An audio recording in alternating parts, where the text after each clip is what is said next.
जय श्री राम। आज हम सुंदरकांड के 8वें चौपाई का अध्ययन करेंगे। तो पिछले सत्र में हमने देखा कि चौपाई 8 में श्री विभीषण जी और श्री हनुमान जी राम के महिमा का गुणगान कर रहे हैं। राम के महिमा को एक दूसरे से समझ रहे हैं। तो ये उसी का कंटिन्यूएशन है। तो पहले हम चौपाई का पाठ करते हैं, फिर इसके अर्थ को समझने की कोशिश करेंगे। जानत हूँ अस स्वामी बिसारी, फिरहि ते काहे न होहि दुखारी। एहि विधि कहत राम गुण ग्रामा, पावा अनिर्वाच्य विश्रामा। पुनि सब कथा विभीषण कही, जेहि विधि जनक सुता तह रही। तब हनुमंत कहा सुनु भ्राता, देखी चाहूं जान की माता। जुगुति विभीषण सकल सुनाई, चले पवन सुत बिदा कराई। करि सोई रूप गयऊं पुनीत हवा, बन अशोक सीता रह जहवा। देखी मन ही मोहु किन्ह प्रणामा, बैठ ही बीती जात निसी जामा। कृषतन शीस जटा एक बेनी, जपति हृदय रघुपति गुण श्रेणी। ये चौपाई बहुत ही दार्शनिक तथ्य से शुरू होता है। विभीषण जी कहते हैं कि परमात्मा के महिमा को जानते हुए परमात्मा को अपने हृदय में रखने का, बसाने का जो फायदा है, उसको जानते हुए भी जो इंसान, जो व्यक्ति परमात्मा से मुख मोड़ लेता है, परमात्मा को भूल जाता है, वो कैसे न दुखी हो। और ये बिल्कुल सत्य है। जब भी हम परमात्मा से दूर होंगे तो हमारे मन में ईर्षा, द्वेष, राग और बहुत तरह की खराबियां आ जाएंगी। हम फिर लूट खसोट में शामिल हो जाएंगे और यही हमारे दुख का कारण हो जाएगा। तो इस तथ्य से ये चौपाई शुरू होता है। और इस तरह से श्री राम जी और श्री विभीषण जी आ, परमात्मा श्री राम के गुणों की चर्चा कर रहे हैं। और इस चर्चा से दोनों ही बहुत आराम पा रहे हैं, और ऐसा आराम पा रहे हैं जिसको वर्णित नहीं किया जा सकता है। पावा अनिर्वाच्य विश्राम। अनिर्वाच्य मतलब जिसको आप बोल नहीं सकते, बता नहीं सकते हैं।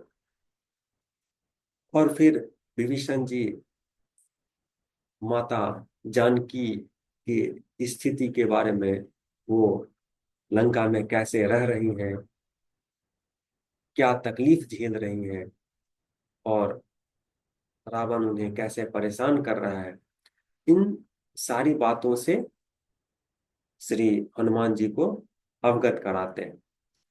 और ऐसा सुनकर हनुमान जी कहते हैं कि हे भ्राता, मैं माता जानकी को देखना चाहता हूं। तो विभीषण जी तरीका बताते हैं कि वो कैसे माँ सीता को देखें, माँ सीता से मिलें। तो अ, जब विभीषण जी सारा तरीका बताते हैं, अ, तो हनुमान जी विभीषण जी से विदा लेते हैं और अपना रूप परिवर्तित करके पुनः वो सूक्ष्म रूप में अ, आके अशोक वन के तरफ, अशोक वाटिका के तरफ अग्रसर होते हैं। और वहां देखते हैं कि सीता माता बैठी हुई है। और सीता माता को देखकर मन ही मन सीता मैया से, सीता मैया को प्रणाम करते हैं। तो अभी वो सीता मैया की नजरों से अभी भी दूर है, सीता मैया उन्हें देख नहीं पाई है। बट श्री हनुमान जी सीता मैया को आ, खोज पाया, और अशोक वाटिका में उनकी स्थिति को भी देख रहे हैं। तो हनुमान जी देख रहे हैं कि माँ सीता का शरीर बिल्कुल ही कृश हो चुका है, कृश मीन्स दुबला पतला हो चुका है, और सर के बाल जटा के रूप में बदल चुके हैं, और वो भी एक सिंगल जटा है।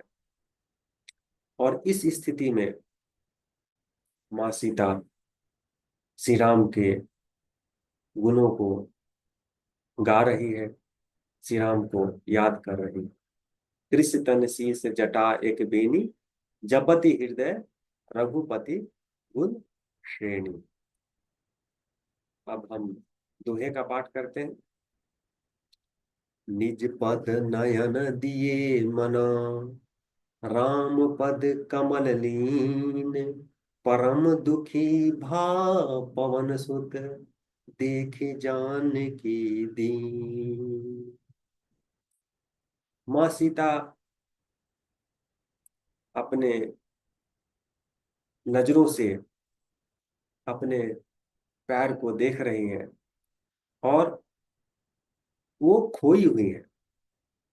उनका उनका नजर उनके पैर की दिशा में है, लेकिन वो खोई हुई है कहाँ?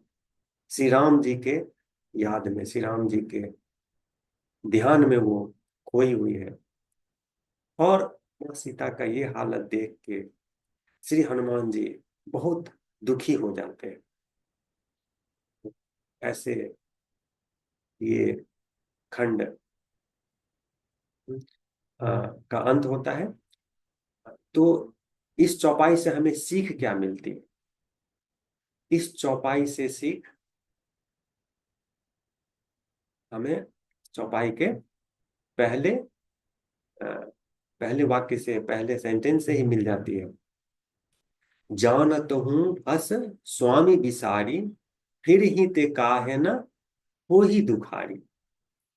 तो जब हम परमात्मा के महिमा को जानते हैं, ओके, जब हम ये जानते हैं कि परमात्मा में लीन रहने का क्या महिमा है, कैसे हमें दुख पहुंचाने वाले मन स्थिति से उनका सुमिरन हमें दूर रखता है, और फिर भी हम परमात्मा से विमुख हो जाते हैं, तो हम दुखी होंगे ही, दुखी होना तय है। तो इस चौपाई का ये सीख है कि परमात्मा को हम हमेशा याद रखें, और उनको याद रखते हुए हम अपने मन स्थिति को शुद्ध रखें, ताकि मन स्थिति के चलते जो नाना प्रकार का दुख होता है, नाना प्रकार के गलत कार्यों में हम लीन हो जाते हैं, उससे बचे रहें, और एक सुंदर और आरामदायक जिंदगी जिए। तो यही इस चौपाई का सीख है।